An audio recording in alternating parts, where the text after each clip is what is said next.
তোর মতো বড় ভাইয়ের গোষ্ঠী গিলাই দরকার নাই, তোর মতো বড় ভাই আমার। আচ্ছা ঠিক আছে, তুই এই কথাটাই মনে রাখিস। আমিও বুঝলে যাবো আমার যে একটা ছোট ভাই ছিল, তুই যদি কোনো জায়গায় আমার পরিচয় দিছস তাহলে তোর খবর আছে।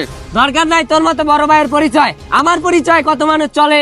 কিরে শাহিন সবুজ, তোরা দুই ভাই কি শুরু করছস? তোগুলো কি বাড়িতে থাকতে পারবো না?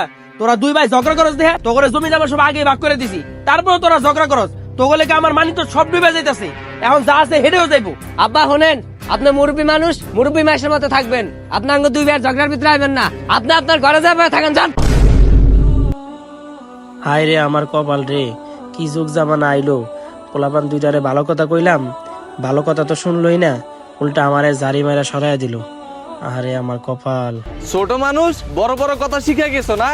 খারাও, কালকে আমি বাড়ির সামনে দিক দিয়ে 10 ফিট দেওয়াল উঠামু, তো চেহারা জীবনও যেন আমার না দেখতে হয়। আচ্ছা ঠিক আছে, দেওয়াল যেহেতু উঠাবি তাহলে একটু বড় করে উঠাইস, আমি ওই জন্য তোর চেহারা আর না দেখি।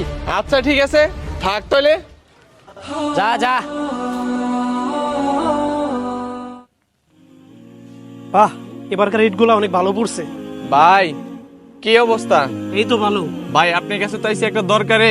আপনি যেহেতু ইট বালু সিমেন্ট সবই বিক্রি করেন, আমার বাড়ির সামনে 10 ফুটের একটা দেওয়াল উঠানো লাগবো। আপনি কি ইট বালু সিমেন্টের ব্যবস্থা করে দিতে পারবেন? হ্যাঁ পারবো না কে, এটাই তো আমার ব্যবসা। আপনার কবে লাগবো? পুরো ভিডিওটি দেখতে চাইলে এখানে ক্লিক করুন।